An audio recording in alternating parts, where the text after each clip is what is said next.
Gracias, señor presidente. Gracias.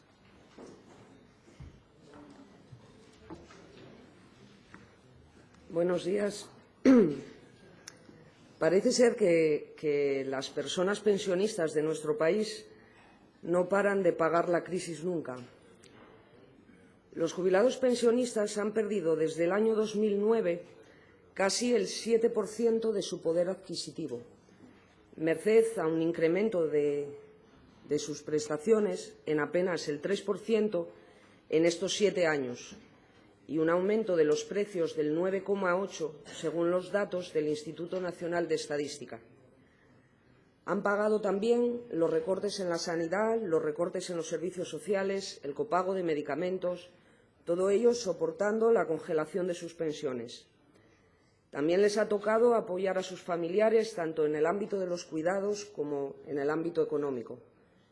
porque el paro y los recortes que conllevan las políticas de austeridad han provocado que en el 30% de los hogares españoles el principal o único sustento económico sean los ingresos de este colectivo de mayores, que además han mermado sustancialmente. La proposición no de ley que presentamos pone de manifiesto la existencia de otro exprimidor más para un conjunto de nuestros pensionistas, que hay que poner en valor, pues cuando las políticas de empleo de su tierra no les permitía trabajar en ella, se vieron condenados a buscar su subsistencia y la de su familia en país extranjero, con todo lo que conlleva, y tal como también está ocurriendo ahora. Y a males mayores, a su regreso se encuentran con la incapacidad del Ministerio de Hacienda para gestionar la tributación de sus pensiones. Deficiencias como la no homologación de pensiones de incapacidad reconocidas en el extranjero, la desinformación y consiguiente desasistencia de un colectivo numeroso en Asturias y la no asunción de sentencias de los tribunales superiores de justicia en las cuales se falla a favor de la exención de las rentas procedentes de los organismos de pensiones alemanes con naturaleza pública.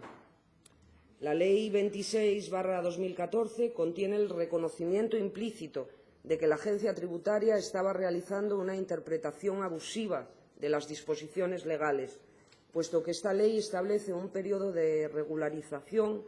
para la devolución de las sanciones injustas, recargos e intereses que se interpusieron en los últimos años, estableciéndose un plazo de 6 meses para este periodo que ha sido manifiestamente insuficiente para satisfacer una regularización correspondiente a 4 años fiscales, tal como denuncia la propia Federación de Asociaciones de Migrantes Retornados. Porque hay que tener en cuenta que en Asturias, como tierra de migrantes, son muchas las personas afectadas, con pocos recursos, de edad avanzada y con poco conocimiento de la legislación española,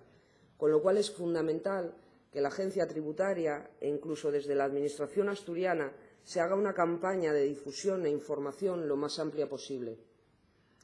Basta ponerse en el lugar de cualquiera de estas personas que nos pidieran regularizar los tributos de 4 años con una información difusa e imprecisa que no atienda a toda la causística a la que dio lugar y recibiendo notificaciones de sanciones injustas y pagos de intereses. Llama la atención que también en 4 años una legislatura le bastó al Gobierno para fundirse casi la mitad de la hucha de las pensiones, más de 32.000 millones de euros, y sin tener la obligación de dar explicaciones.